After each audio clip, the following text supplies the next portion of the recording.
Hi everyone, welcome to the channel. I'm Lindsay and I've got a special video for you all today. I've been wanting to do something like this for quite some time, just casually talking about some of my favorite mods that I use in my own personal load orders. Whether I'm just sandboxing casually around Skyrim, testing out trying new mods for a couple hours in my spare time, or I'm doing a serious playthrough from start to finish, these are my top 5 mods from Master Files to Water mods that I really enjoy using, and they are must-haves. They're my favorites over the last couple of years or so. Not the best mods of all time, but for those of you curious about what I like to use, here's my list. For Master Files, I probably got roughly about 20 or 25 that I really enjoy using interchangeably, but at a base, these are my top 5 that I usually use. So let me start by telling you what these do, the technical explanations for them, and then we'll get a little bit deeper into them. Starting with reconciliation QOL and bug fixes, the updated version. Okay, both reconciliation mods will say updated in parentheses since the new gen update. So QL and bug fixes includes well over 100 individual quality of life mods, bug fix, mesh repairs, and minor improvement mods from multiple authors, all bundled together for convenience. Some bundled examples are quest fixes, mesh smoothing patches, minor spell or perk corrections, and compatibility adjustments like the Dorok teleport fix and Trinity restored Carlia gate fix, and many more. Using this mod means you do not need to load separate bug fix or mesh fix files, helping prevent issues caused by overlapping fixes and slot conflicts in your load order. Now, it doesn't require USSEP, but USSEP is standard for me to use in my load order. But mods that require USSEP for me, there's usually only about 2 or 3 of them. And in my standard load orders, I try not to run more than like 50 to 60 mods at a time. So bundle mods are crucial for me, starting with this one that already has 100 mods in it. And then let's move on to reconciliation gameplay and quest alterations updated. This pack collects a wide variety of minor lore-friendly gameplay tweaks and quest changes drawn from several well-known and lesser-known mods. Notable features include increasing requirements for becoming Thane in each hold, overhauls to speechcraft checks, making persuasion more challenging and tiered, and utility tweaks like a horn for summoning followers or horses. It combines a variety of subtle immersion improvements. So using this mod can also replace individual quest tweaks or role-playing enhancing mods that handle similar changes, avoiding redundancy later in your load order. So considering this makes many changes to quest lines and quest tweaks for all of the factions, if you want to use something like JSerpa's Quest Expansion Bundle, it's going to conflict with this as it will probably be doing similar things with similar NPCs. And if you want to make changes to the College of Winterhold or use mods like the Obscure Scholarship Bundle, it's going to conflict with this as Reconciliation already makes tweaks to the College of Winterhold, adds new NPCs to the College of Winterhold, as well as the entry requirements and questline tweaks. So it does quite a few things, adding more role-playing mechanics for pretty much all the factions in the game. The Thieves Guild, the Companions, it covers it all in one fell swoop. But if there are individual mods that you prefer using that do the same things, either use this or use JSerpa's or some other individual mods. Like Thieves Guild for good guys and stuff is already included in this. So sometimes I like to use JSerpa's Quest Expansion Bundle. I'm not crazy about the changes to the College of Winterhold, but I rarely play as a mage, so no big deal for me. There's a lot of mods included between these two.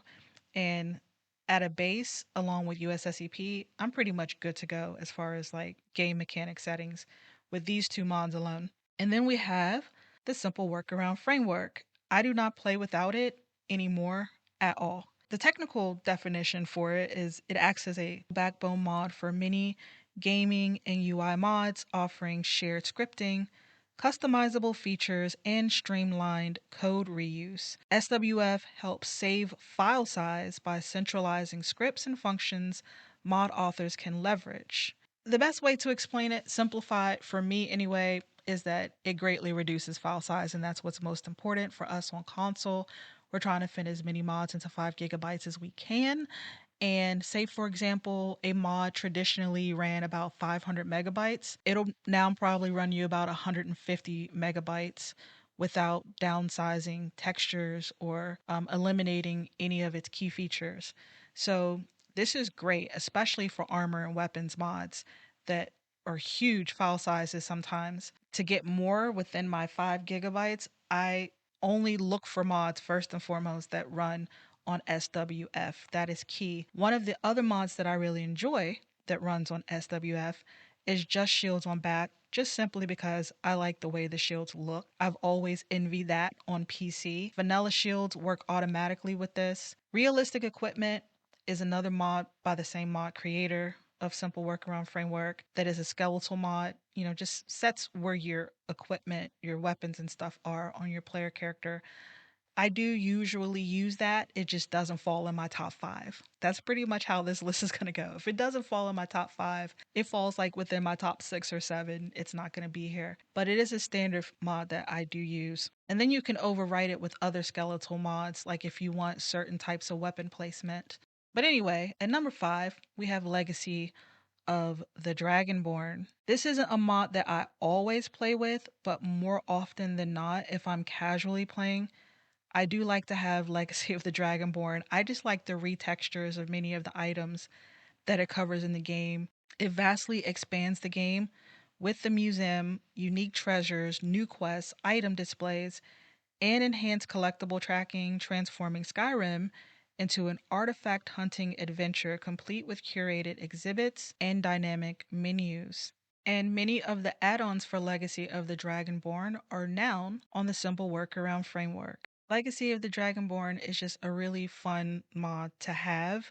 It's one of the bigger mods that I like to add just for the questing and many of the world additions that it adds, all the new NPCs. I'll also be leaving links to the documents for the reconciliation mods in the description. Okay, so next up would be your foundation mods. I'm not going to be covering every single module as part of a standard, logical load order structure because some of those categories I usually only play maybe one or two mods. I couldn't get a top 5 in there if I tried because personally I play the same mods over and over and over again that I really enjoy like most people do. Any of the mods you see in this list are redundant to what would be in the reconciliation mods. I use them standalone sometimes to save space. I don't always use reconciliation mods, but I do prefer to use them. And they have some of my favorite mods within them, within the bundles. So I will show them again in my top 5 because, like I said, it just depends on what I got going on and what type of playthrough I'm doing. Rather, I just use a small standalone mod for a few kilobytes or a few megabytes, or I go with the reconciliation. So, what is a foundation mod? Which should always be at the very top of your load order, right below the master files. A foundation mod is a core mod that provides essential base fixes, framework, content, or gameplay changes that many other mods depend on or improve upon. These mods usually affect a wide range of game systems, introduce critical stability, bug fixes, framework scripts, or unifying content like faction overhauls or major gameplay reworks. They serve as the base layer on which your entire mod list is built. So for me and which ones I use, it depends on if I'm playing casually, which is just sandboxing around or testing other mods. I'm kind of trying to cheat a little bit and speed run to test out a load order, or if I'm playing a serious playthrough from start to finish, that will factor into which one of the mods that I use. Collectibles Helper is definitely a great shortcut mod for me. It is simply a quality of life mod that helps manage and track hard to find collectibles like Stones of Baranzaya, the East Empire pendants, and ancient Falmer tomes.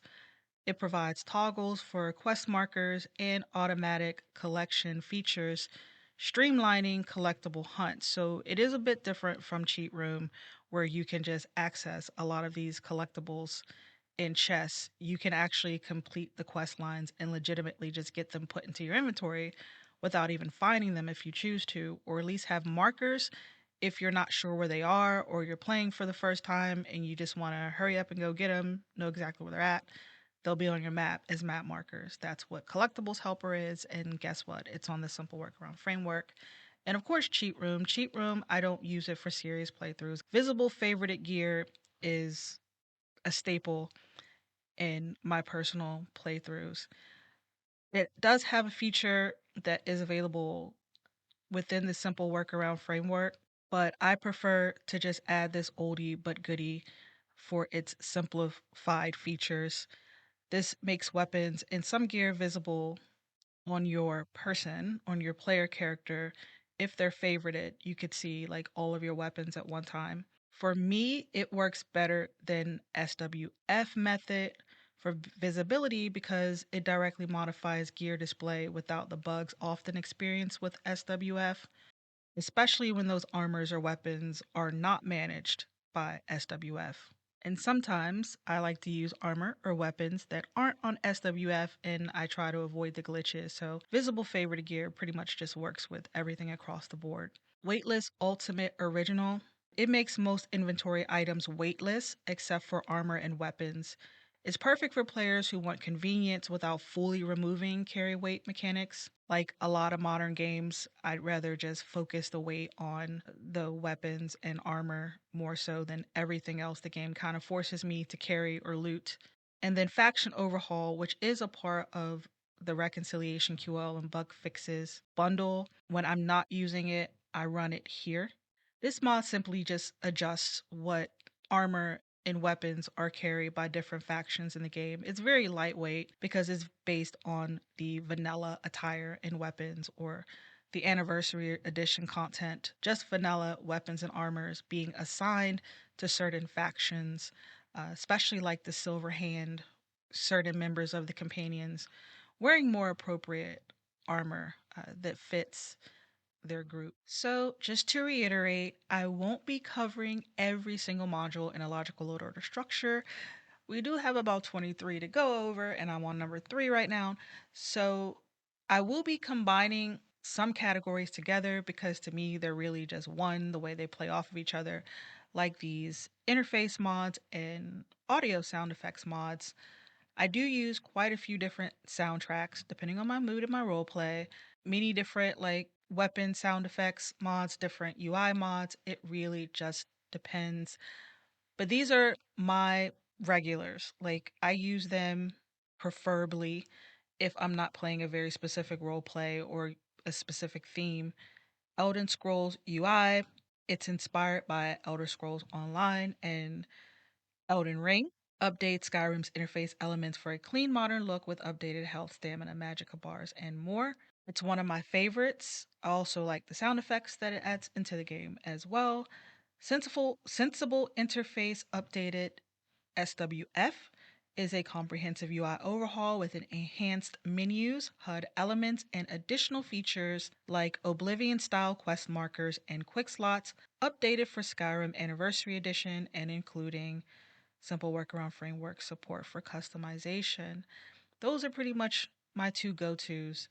I like the way they look, I like the way they perform, and complement my game visually just right. My HQ perk interface mod. More planets and asteroids. It's a graphic overhaul of the perk menu background with constellation visuals. Adds modernized high resolution textures. For sound effects, just the basics. Audio SFX, no voices, water insects is just a portion of the main audio mod, which is Audio SFX Overhaul, which is a little over 120 megabytes and replaces pretty much every sound in the game. I don't need no voices, water, or insects because I use complementary mods that have their own sound files for these things. And as you can see, I also use Leo Maximus's revoiced NPCs, which is a bundle of revoiced NPC mods featuring new voice lines for several major characters, mini Daedra. So I'm good.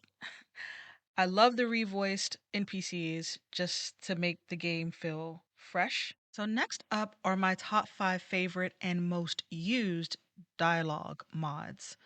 These mods focus on enriching Skyrim's audio dialogue landscape without adding or modifying quest content, greatly improving immersion and variety in NPC interactions. So basically, a lot of inconsequential dialogue prompts that you can have with different NPCs, telling you information that doesn't change anything in the game, but really does add to the interaction and immersion with other NPCs, as well as ambient dialogue between them, different NPCs, just to make the world feel more alive and make the world feel more lived in. And these are my top five choices. More to say, huge mod. I mean, most of these types of mods are going to be a pretty large file size, so I don't use them all at the same time.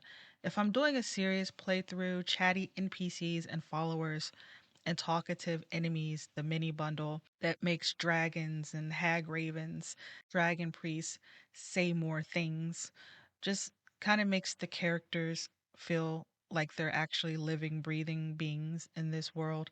If you really want the world to feel busy and alive, you can run all of these mods together. I mean, you wouldn't need chatty NPCs, but the other four. No, you would just need actually more to say, yappers. And if you really want to go all in, young lovers. Now, that is very particular. I highly recommend it if you are heavy on the romance side of playing the game.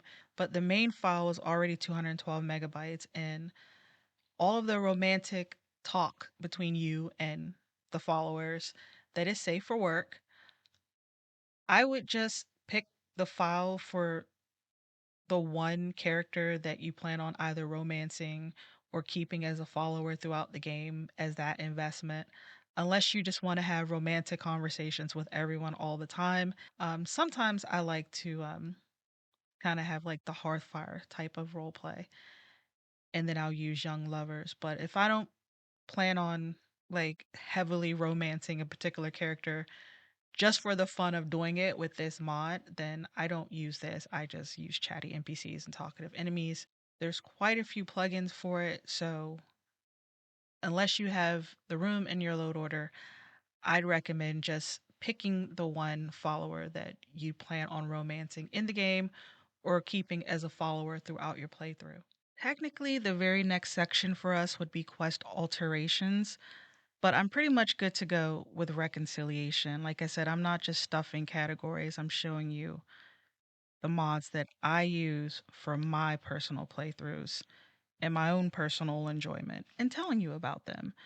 As a standalone, I would use Thieves Guild for Good Guys and maybe like J Serpa's Quest Expansion Bundle, as I've already mentioned, because I love all of the side quest extensions that it creates, but at the same time, I'm not big on the College of Winterhold changes. It just makes the quest line a little bit too long and drawn out for me. It's a bit of a slog. Like I said, I'm not really big on mage playthroughs anyway. I just like doing the College of Winterhold quest line and getting it over with. My standard mod is just wearable lanterns. That's pretty much the only one I don't go without. When I use it, I almost always update the textures with the Nordic lantern. If you don't want to use Cloaks of Skyrim, but you want to add cloaks, usually I keep NPC armors fairly vanilla with upgraded textures. So I do like to add cloaks for my NPCs. So cloaks, face masks, and all sorts. Those are purely craftable for your player character, but they do add cloaks to the guards. Weapon armor and clothing overhaul by Mihel is on the simple workaround framework. You can wear the shields on your back and stuff for it. It's one of my favorite style of armors for the game for my player character. And there's a number of sets to choose from, almost 10 of them. They're a little on the dark side, but I like the way they look in game. Whether I'm playing a good character or not, I like the way they look. And they perform really, really well. Never glitchy, never buggy. Conjus, some of the coolest weapon mods. Many of his mods are now on the simple workaround framework. They're a smaller file size than they would be for their textures, and you can wear them on your back or whatever. Go check out Conjus on YouTube. They're always showcasing some of the new mods and projects that they're currently working on. Cloaks, Face Masks, and All Sorts 2 by Gamer Polly. You get more than just cloaks to craft, which is cool. For a small file size, if you're not big on like high resolution textures for them, you do get quite a bit in the bundle. It adds cloaks, face masks, bandanas, goggles, usable lanterns, druid masks, bandoliers, wearable spell books. I can't recall, but I do believe more things than that. It's craftable, but you will find some of these items on enemies as well. We've still got so many mods to go over. Let's try and expedite the easy stuff here.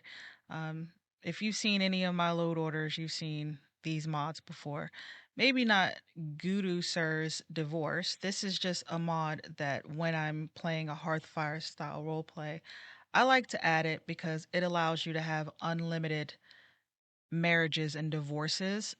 Not all your marriages at the same time, but you can go to the Temple of Mara, and there's a little statue by the door that just lets you automatically just divorce whoever you're already married to and get remarried as many times as you want to.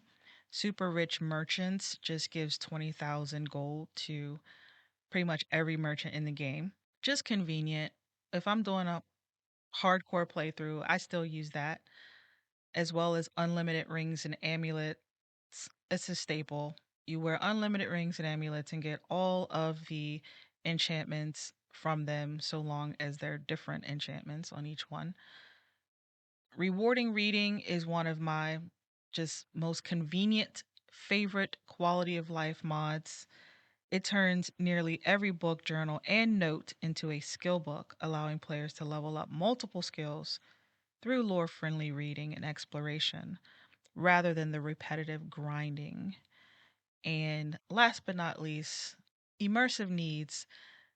There's a version for female or male character, depending on what vocals you want your player character to have when they're expressing their hunger or their thirst or feeling sick or when they're drunk. This mod replaces survival, the vanilla game's survival mechanics for me. I don't particularly like to use it in my own playthroughs. So this just adds a little bit more immersion for me to stay on top of basic needs like eating, sleeping, drinking water. Sometimes your player character needs to eat meat. Sometimes your player character needs more vegetables or they can get sick. Next up are two categories that I've combined for convenience and the fact that I do want to showcase these mods because one is always in my load orders, no matter what. The others are magic spells added to the game. I don't typically play as a mage, but I will usually add these mods for their smaller file sizes on the simple workaround framework now. And I like that these abilities are given to enemy NPCs and used against my player character to make the game more challenging, even if I'm not using these abilities. But for perks, I use Ordinator, and the Ordinator Plus bundle is my preferred option as it does apply type of tweaks to it, as well as the bonus for 50% more perk points. Every time you level up, I think you get an extra perk point, something like that. Apocalypse Magic of Skyrim adds 155 lore friendly, balanced new spells across all magic schools with custom visual scrolls and staffs. Odin Skyrim Magic Overhaul improves and rebalances vanilla spells, fixes bugs, and adds about 125 new spells, scrolls, and staves inspired by Elder Scrolls lore, and is also compatible with Apocalypse. A personal mod that I like that adds new spells to Farengar at Dragonreach is called New Armored Horses. This adds 11 craftable armored horse variants, including Ebony, Daedric, Nordic, and Dwemer styles, with full lore appropriate stats and appearances. I think the last load order I showed this mod off was in my medieval load order. We have a mod called Arcanum. This is a new age of magic fixed.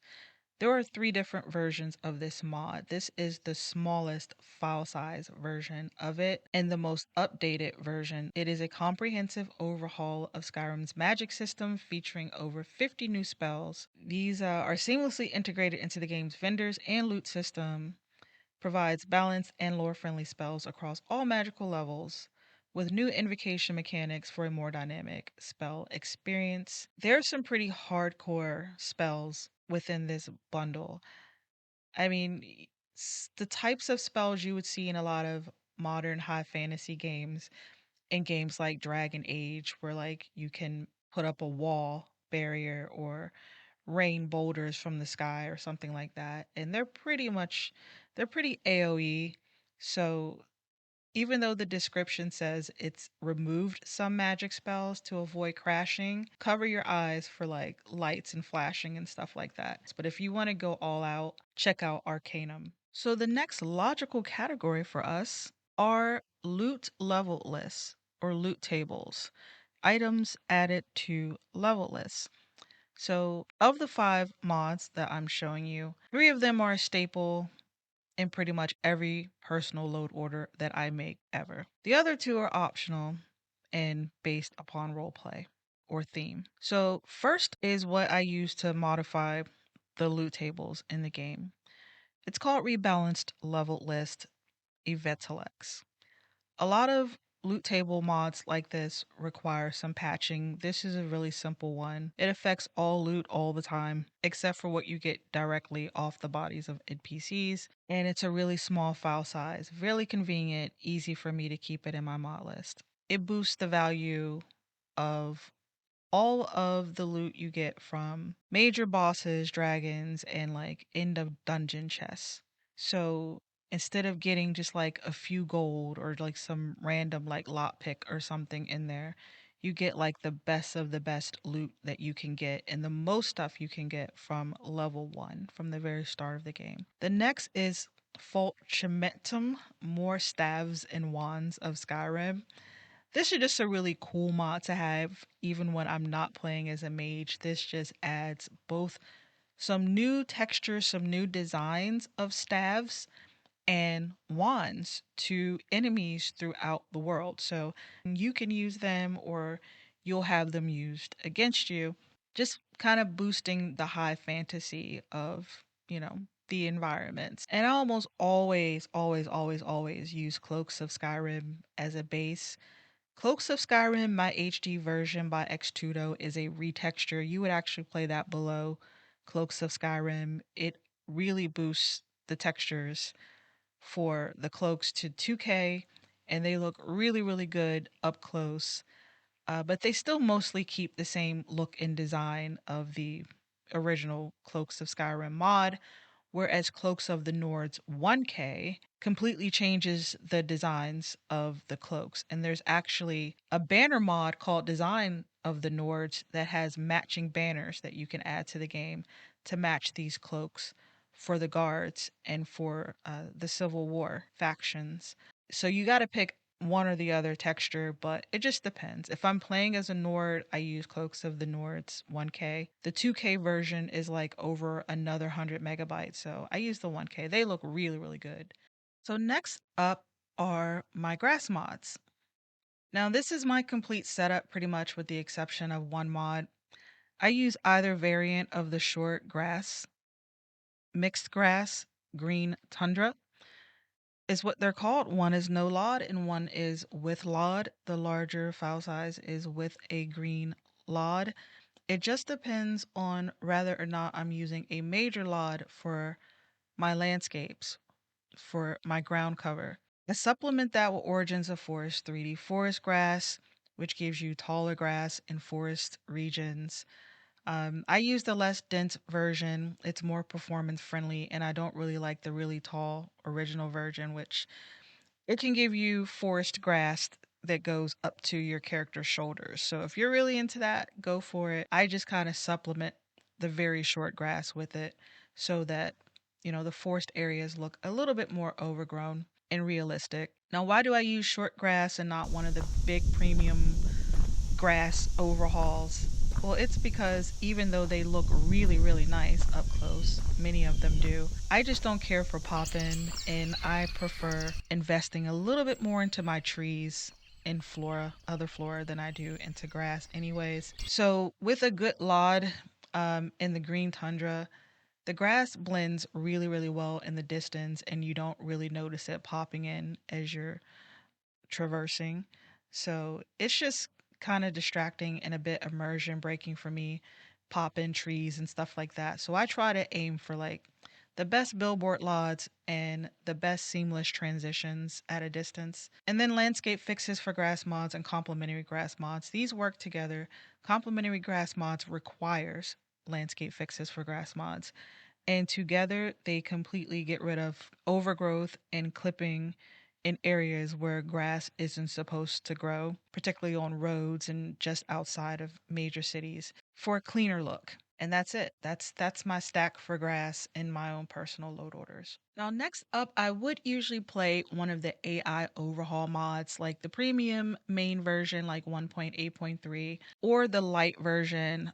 I'd say at least 75% of the time I play AI Overhaul Light by Seago Ports, as it doesn't require patching and it still makes NPCs within the towns and within the taverns feel a little bit more lively, followed by my favorite exterior edit mods. JK Skyrim is a staple in most of my load orders. It's what I prefer. I like the file size, I like the way it looks.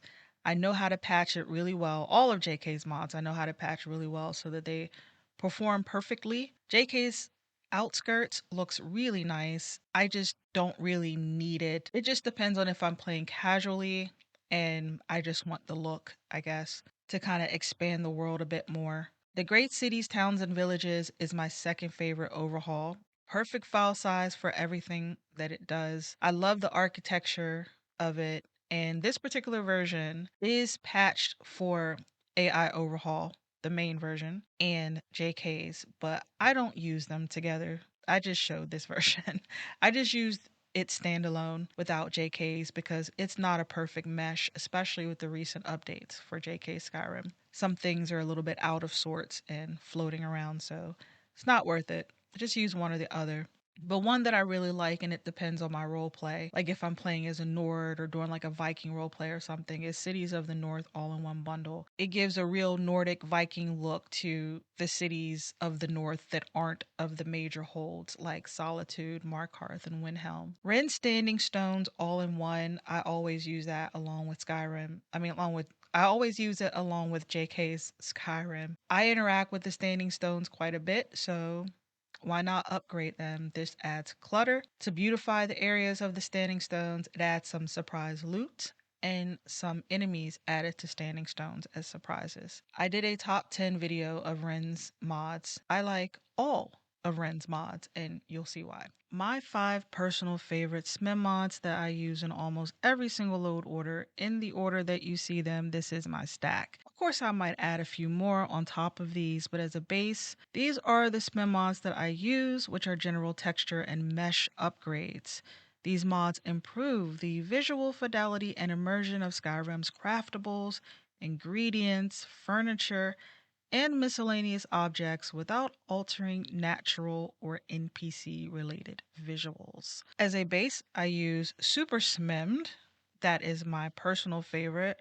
1K512, good enough for the overall clutter and furniture, chains and ropes and whatnot in the world. And I build upon that with awesome potions, Doll's Alchemy Workbench, and Arcane Enchanters, animated alchemy ingredients, and pelt furniture fluffy 1K, which just makes like the pelt and rugs on the floors and walls of location seem a little bit more fluffy and furry. So next up is a combination of my favorite architecture and landscape. These mods fit within the general textures meshes category anyway, along with SMIMs. The two that I like to use for overall architecture for both Skyrim and DLC is From the Rift to the Reach, combined with From Solstheim to the Soul Cairn, same mod author, and flagrantly plagiarized graphics, which is really nice, covers quite a bit But for my hardcore playthrough, from start to finish, my main personal playthrough, I want everything looking perfect. I'm going with From the Rift to the Reach because it, in my opinion, is the best combination of architecture mods out there. It is a bundle of some of my personal favorite standalone architecture upgrades, and it covers the underground as well, dungeon locations, and in a just a good enough resolution to where things look really, really nice up close. So, From Rift to the Reach is very elaborate. It also requires a few more mods to round it out to work well, so you really have to buy into it at the file sizes. Tamrielic Textures 1K is good. Tamrielic Textures 2K is much better, but I prefer 1K. It works for me, and my grass and its lot works for me just fine as well for the green tundra. There are better options, but this is what I like for my own personal playthrough. A combination of Tamrielic textures. I might boost to 2K depending on if I'm not playing too many other mods in my load order. You know, reconciliation, USSEP, this, and my NPC overhauls, and my water and trees. I'm good. Weather mods, those are always fun. The one that I use the most is Dawn Dramatic Atmospheres with Dawn Darker Nights patch. I love my Darker Nights patches, whether I'm modding for Skyrim or Fallout 4. Nights are supposed to be dark, so there you go. Dawn is a comprehensive, lore friendly overhaul adding over 70 unique weather types with immersive atmospheric effects and 150 plus new sounds. Balances fantasy and realism while improving ambient nature elements like fog, storms, and lighting. The only downside for me with Dawn is that even when it's supposed to be really bright outside, it seems to run a little dark. And I used to like using it to record mod reviews, but I always get complaints from viewers that comparisons are really hard to see. I liked Dawn because of the high resolution lighting in the atmosphere and the crisp, clean, like sky textures and all of that, which was great for 4K recording, but it runs a little dark and I'm not really able to use it anymore for what I need. So I moved on to using Rustic to record videos, except for this video, I'm using Dawn. Using it with Darkness Falls, which instead of the Rustic presets for darker nights, I just prefer the balance of using Darkness Falls, which is compatible to pretty much every weather mod. Is just the right amount of darkness for me, anyways. And Vetter Votten Yos Ultra. I apologize if I absolutely annihilated that. But that's a mod that you wouldn't necessarily play here. You would play it at the very bottom of your load order as it includes water. I think it's cathedral water. I'm not sure. But it already includes water, your weathers, and also has ambient sorrow, one of my favorite music replacers for Skyrim. All right, this is another one that's always exciting and quite controversial, but they are my personal favorites, so that's all that matters. These are four lighting mods, actually, and one plugin. Let's start with ELE. ELE Interior Lighting Overhauls a simpler interior lighting mod that reduces ambient light levels so that light sources create realistic glow and shadows indoors, enhancing atmosphere while maintaining good performance on consoles. It's about as close to vanilla as you're going to get in this list. It doesn't look all bright and washed out. Like dark areas look dark, but it doesn't do much justice to dungeons.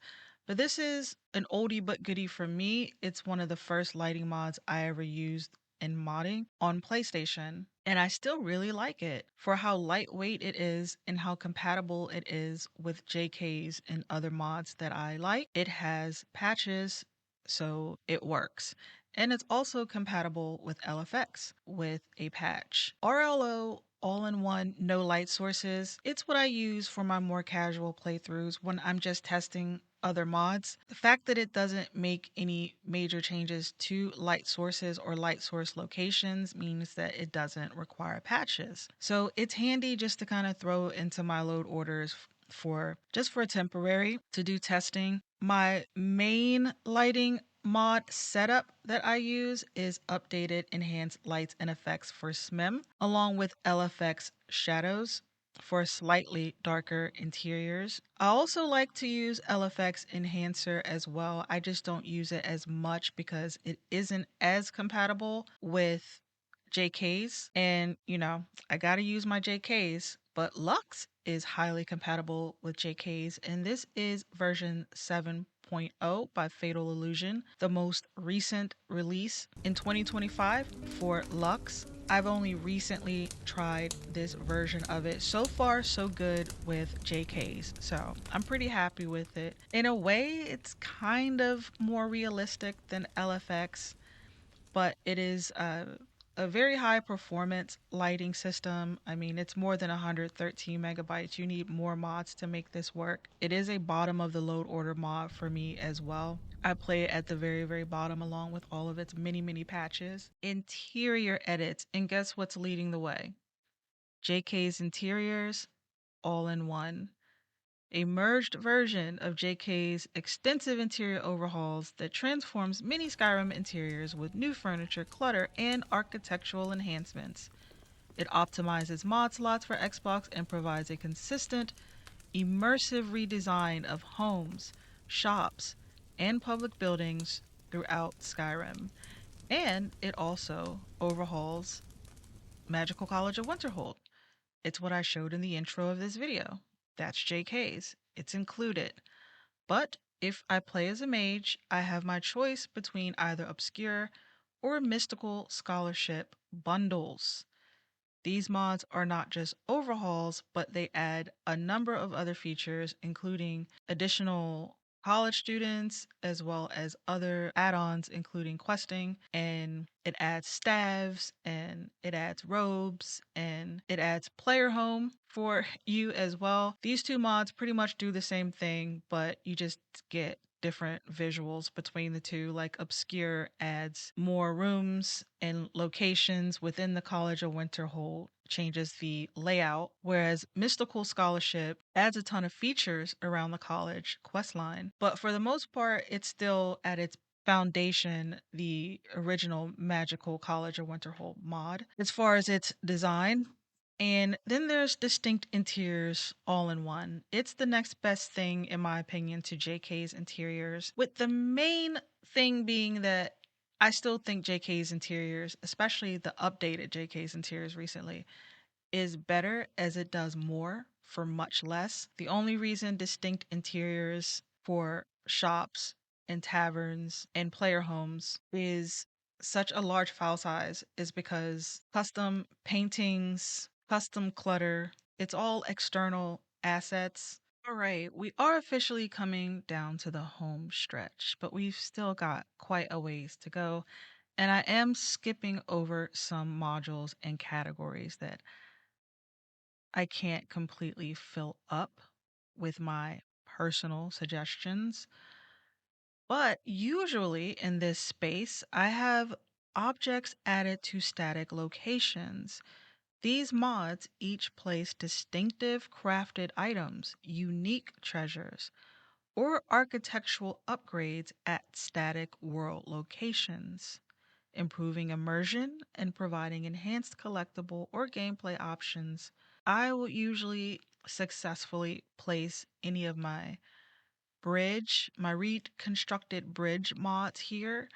Improved Bridges of Skyrim is one of my favorites, but if you're using unique Bridges of Skyrim or um, the Wood Bridge project or a mod like that, you'd place it here.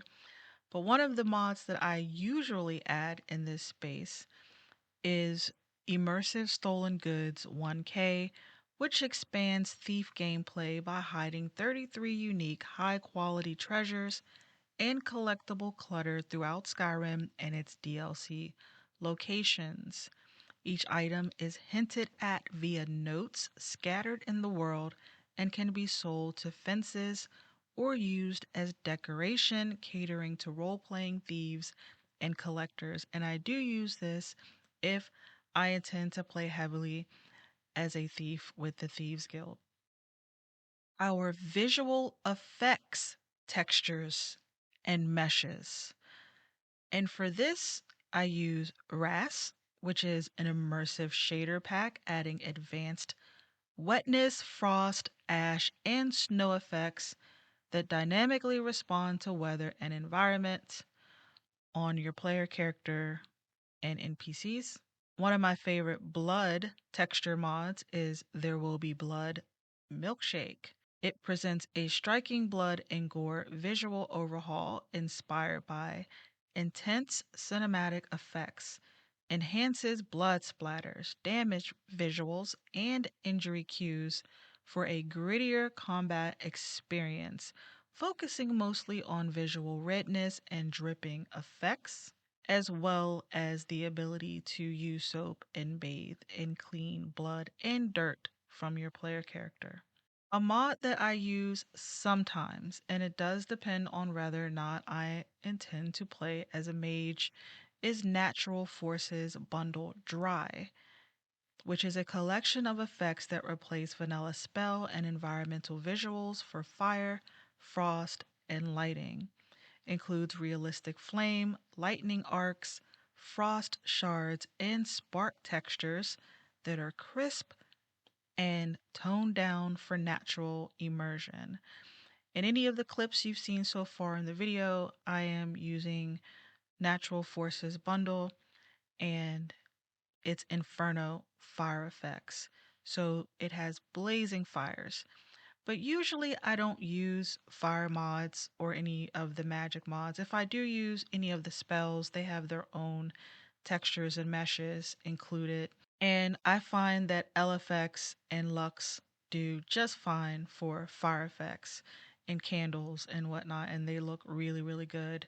And adding some of these fire effects mods without adequate patches for the interior lighting mods can cause flickering lights. Natural Embers by Clofas is a mod that I do often play. It doesn't require any patches and it just improves the look of embers up close to be more realistic and really make them stand out as well, especially in interior locations. One of my favorite effects mods besides Milkshake is Transparent and Refracting Icicle. This adds realistic light refraction and transparency effects to icicles, frost ochinoks, and ice themed objects, improving visual fidelity, especially in cold, snowy areas. The mod includes detailed parallax and normal maps to simulate realistic ice reflections and refractions. This complements my landscape mods ideally, and for a small file size, it covers quite a bit, including soul gems as well. Alright, so before I get into my favorite creature retextures, animals and creatures, I am skipping over quite a few modules to get to here, but I'm not going to be able to recommend too many mods within them. I mean, I could, but they're not mods that I don't play that many mods in each of those categories. For example, we're gonna bypass follower frameworks like amazing follower tweaks updated. That's what I use. That's all I use for multiple followers. Elden movement and stamina, um, and Skyrim combat module are two mods that I use for both movement and enemy AI. Elden movement and stamina, unlimited stamina outside of combat, run forever. Skyrim combat module is just my preferred combat AI for tactical behavior. And for like enemy level list type mods, things like that, rogues and raiders, lawless, um, enemy encounter zone type mods, variants. I use Rogues and Raiders 3.2 all in one light, which is about 300 something megabytes, and is a full overhaul of the Bandit or Raider faction, or Lawless Light, which is 5 megabytes and does pretty much the same thing, but no face gen or like individual appearance for bandits or raiders. Followed by that, you would add, at least in my load order structure, you could do whatever you want, but I add a any new followers to the game, any NPCs added to specific locations or followers, Inigo and Kaiden 2.1.1, I use uh, the patch for their dialogue, and I usually have both of them with me as companions. Sometimes, when I want to have custom companions, it's those two. You can also add mods like interesting NPCs part 1 and 2 here. That's going to be well over a gigabyte for you. But adding over 100 fully voiced NPCs to the game world as followers with lots of dialogue options and interactions. Um, Another mod I recommend is Integrated NPCs Oblivion Style, which adds 21 new NPCs to taverns and inns. I do use that by itself sometimes just to add more immersion to the taverns and inns, make them feel a little bit more lively.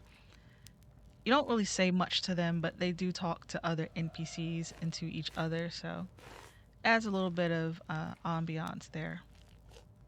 Another module that I'm going to be skipping over are mods that add additional um, worlds to the game that you could travel to outside of Skyrim. For example, like Beyond Reach, Beyond Skyrim, Broom and Worm's Tooth, the Forgotten City, mods like that. I don't use them. Um, I mean, just one off if I'm gonna play them, but they're not in my regular load orders. So that takes us straight to this category. So Divergence is what I use regularly because, like I said in the beginning of the video, I like to keep things pretty much vanilla plus for myself. Civis Ron with the Cyrodiilic wolves, I like those wolves the most. Fantastic Beasts has my favorite bears in it. A bundle mod of some of my favorite creature retextures and my favorite dragons. It's kind of tied with Civis Ron. It just depends if I want to be a little cheaper. As far as space, I go with Civis. Otherwise, if I really want to treat myself, I go with Fantastic Beasts of Skyrim. It's a full overhaul of every animal and creature in the game. Dark and arcane creatures, I only play it when I want to make a spooky load order. So when I'm leaning more toward the horror side, or maybe a mod list focus around like vampires or something like that, I'll use dark and arcane creatures. Great Animals AE isn't really supposed to, well, it's the right mod, but it's not the right version of this mod. The one that I usually use rarely when I'm playing casually, just sandboxing just for fun to make the animals look very realistic. I spend the megabytes for it. It's about 300 plus megabytes, and it's pretty much this mod, but it has a different name. I think it's Creatures and Animals Bundle. That's it. But it's the same thumbnail. It's the same mod. It's just half the size. All right, keeping it moving. The next category is NPC skin textures and body meshes. Now, depending on how much space I need to save in my load order, I like to use Lover Boy and Lover Girl. More on the sexy side of things, skin texture for NPCs and the player character, and it does cover the body as well as underwear, and it's simple and it's extremely compatible with other mods like armor mods and clothing mods. But on the more complex side, if I'm going to use a bundle mod that covers hair, skin, eyes, lips, underwear, presets, all that good stuff, my first choice is usually simple character makeover bundle. This main version or the light version. The difference is this bundle at 328 megabytes also has face gen included for more complex hairstyles. I don't really need that because I'm going to use NPC overhauls. I'm going to use my own custom hair mods. Next up, my second favorite of mod bundles for NPC and player character appearance is Jarl's Complete Character Overhaul Light. It is a lightweight version of the larger Jarl's Complete Character Overhaul, which is an NPC replacer This offering balanced improvements in facial textures, meshes, hair, and eyes, optimized for consoles to improve visual fidelity with minimal performance impact. Last but not least, and I'm least likely to use it, but I do if I need a bundle and I'm space saving, I lean on real humans and elves as I like to use custom NPC face replacers for my races anyways. This is a detailed mesh and texture overhaul covering both human and elf races, focusing on realistic skin, hands, eyes, feet, and other body parts to enhance the natural look and feel of playable and NPC characters. So, the next module you would want to add if you were making the load order, or that I would add here, which I'm not, would be character creation assets and options specifically for my character. So, it doesn't affect any other NPCs like a KS hairstyle or eyes or eyebrows or beards that are just custom for my player character. Presets for my player character for character creation. I'd place those mods here, followed by the following my 5 favorite NPC overhaul mods. And these are hands down like my favorite.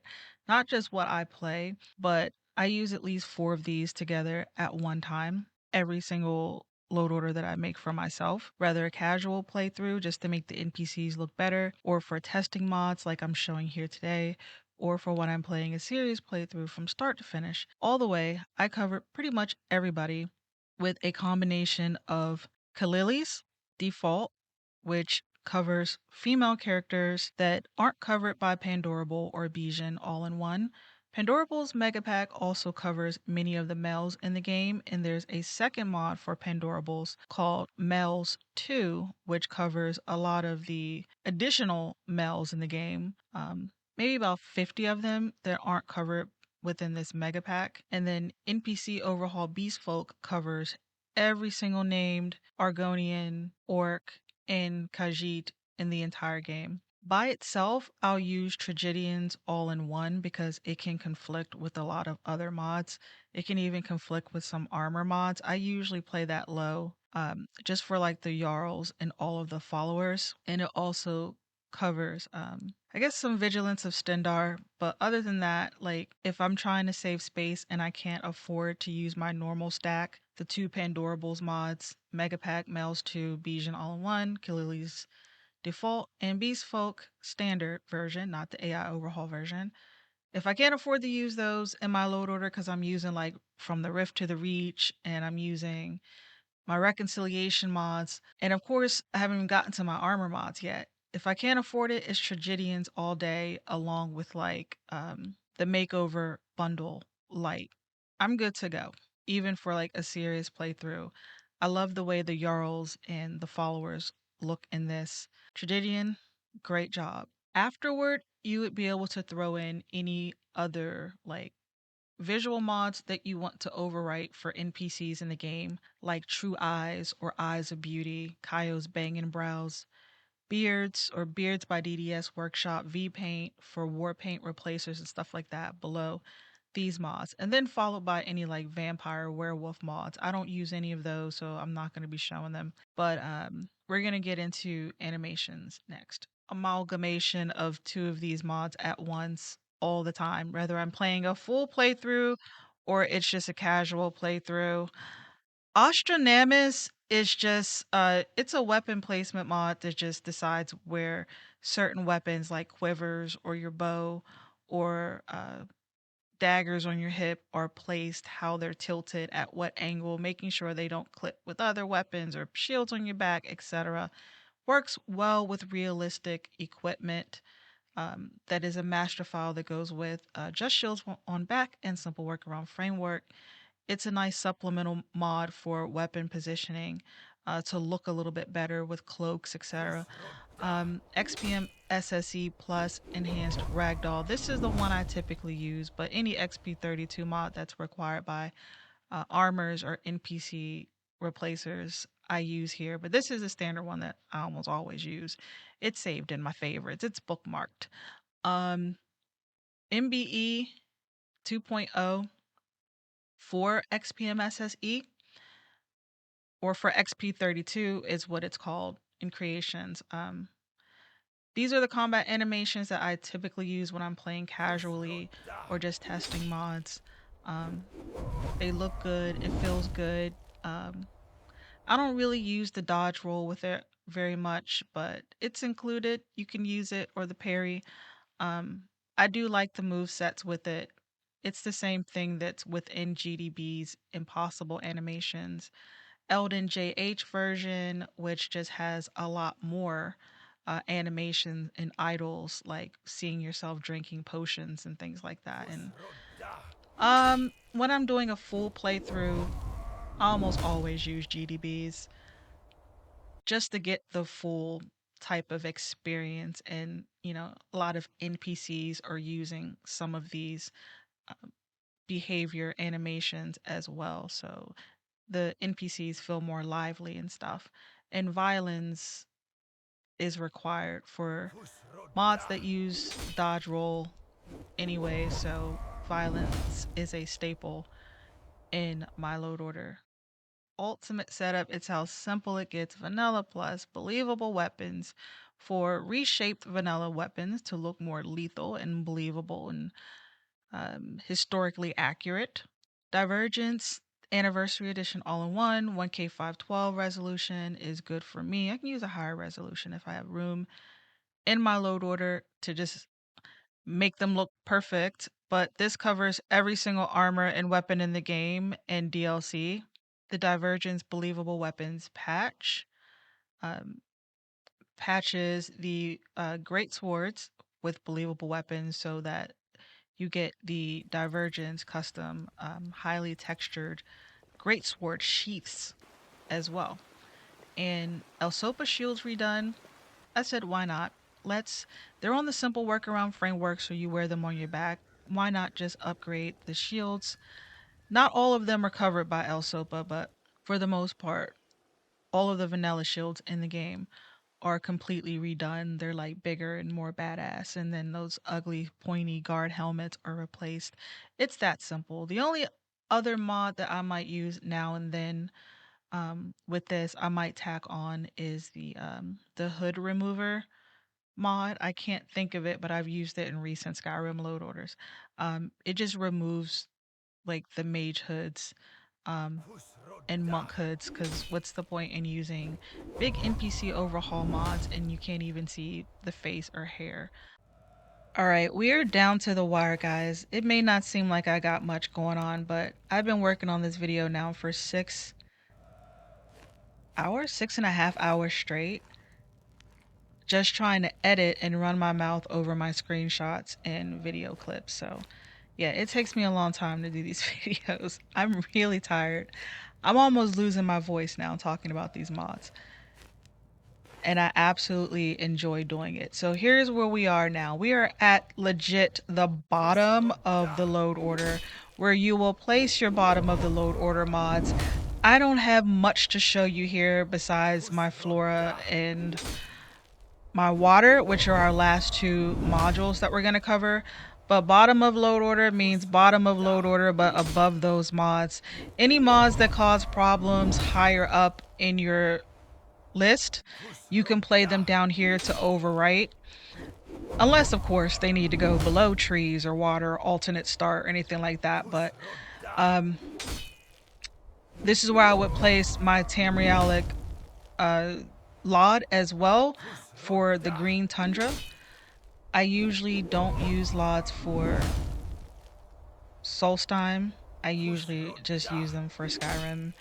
And my Laud will run me just a little under 140 megabytes, and I'd place it down here to overwrite everything. And then my trees have their own lots all the time. I always make sure they do. So that goes below my landscaping lot.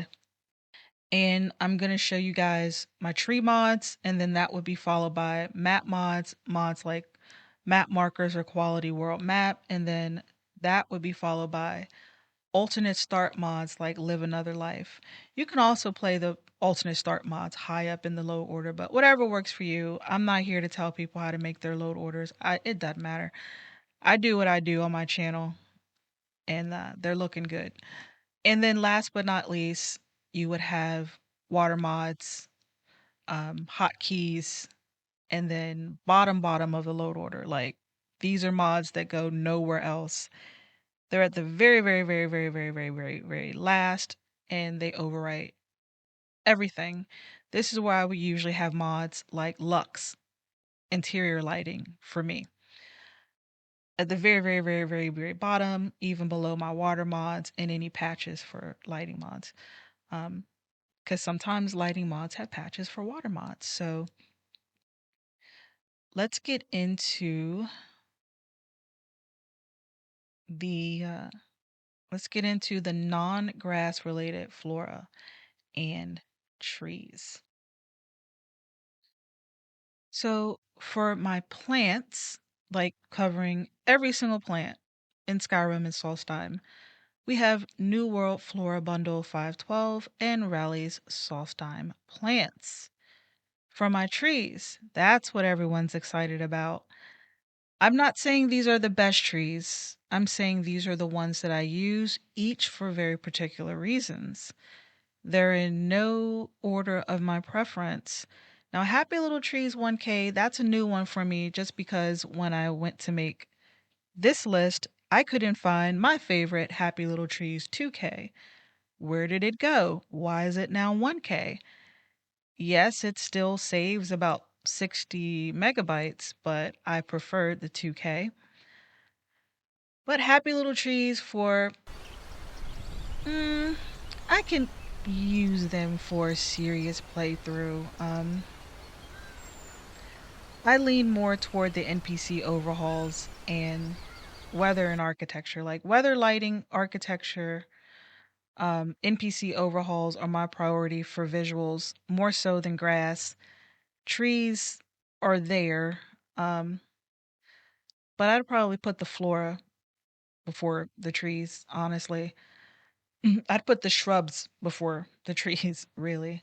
As long as they look okay close up and they got a good lot, I'm good to go. As long as they're not like floating around or popping up everywhere, I'm okay with them. My favorite would definitely be Nature of the Wildlands. Definitely requires a lot of patches, as it's really only suitable for vanilla and doesn't really work as well with like JKs and a lot of city overhauls. It needs its patches. Trees of Aduna is actually a close second as far as preference, and then Happy Little Trees. But I play any of them for a full playthrough. I love the way they look. Their performance is fine. Nature of the Wildlands probably the least best performance, but definitely the best looking out of the three. My favorite water mod to use all the time, anytime, for any reason, with all of its many patches that it does require, because it is a premium water mod with many features, is Realistic Water 2. Now, there's a few different versions of Realistic Water 2. The most recent one is about 60 to 66 megabytes, I think, from the mod author Willow the Wisp. I've had problems patching for that. It's not worked well with some of the add ons that I use for LFX, and thus it breaks some of my immersion with my JK's mods. So, for consistency and performance reasons, I use one particular version of Realistic Water 2 with all available patches for it, and that is the 88 megabyte version. And so far, it's looked good. I've not found anything buggy about it. It's been compatible with all of my patches and all of my exterior and interior overhaul mods. My second favorite mod to use for my own playthroughs is Clofa's Waters. I just like the way it looks. Nice blended shorelines. It doesn't have all the added features, big waves and things like that, like Realistic Water has. It's pretty samey. Like the water looks, every body of water pretty much looks exactly the same. It's a little greenish, but I like it all the same. And then Cathedral Waters with seam fixes is probably the most basic of the water mods that I use if I need some space saving. Pisces water, I used to use that quite a bit in the past. I haven't really used it much recently, but I'm trying to round out my 5 mods here. um, Clofuzz waters actually took the place of Pisces waters as one of my top like 3 favorite water mods for a bit. Realistic water just works best with a lot of other mods that I use because of the ability to patch for it. But crystal clear waters, how can you go wrong? It's pretty much just translucent, so it can't disappoint you but too much. I'd rarely use it because if I'm gonna go all in, I'm gonna go all in on the special features. So realistic water, that's it, hands down. Like maybe about 70% of the time I use it. Next up, 20% of the time maybe I use Clofuzz. So those are my water mods that I like to use in my personal playthroughs. Pretty much just realistic water. And I cannot wait to remaster Skyrim for you guys with all of my favorite mods and some, my top 10s, my top 15s. Thank you, subscribers, for staying subscribers, for becoming new subscribers. Thank you, members, for being members and tolerating me as you do. You are appreciated. I will be putting out fresh content for you before the end of the year. Let's look at some, I don't know, maybe we'll review some custom companion mods, play a bunch of them together. I might do it on a live stream and just like see how well like the banter goes and how well certain companion mods work together. But other than that, other than maybe a remaster, this would be my last video on this channel for the year that isn't for members. I'll do a remaster, maybe one more video for December. So this was the big shebang, the special edition video for you guys, some of my favorite mods, and then I'll put them all together in a load order, and I'll do that video soon, and I'll have something coming out special for members. And I'll follow up with another Skyrim request or Fallout or request that I'm late on and trying to get that video out before the end of the year. But in the meantime, just enjoy the videos that I've made for the channel, you guys. They're out there. Any issues, any problems, let me know in the comments. I'll be answering questions every day and trying to help you guys with your modding experience as much as I can. Thanks for watching the video. I'm T Lindsay B. This is 2C40 Games, meaning we're too chill for debating games. We're just here to have fun.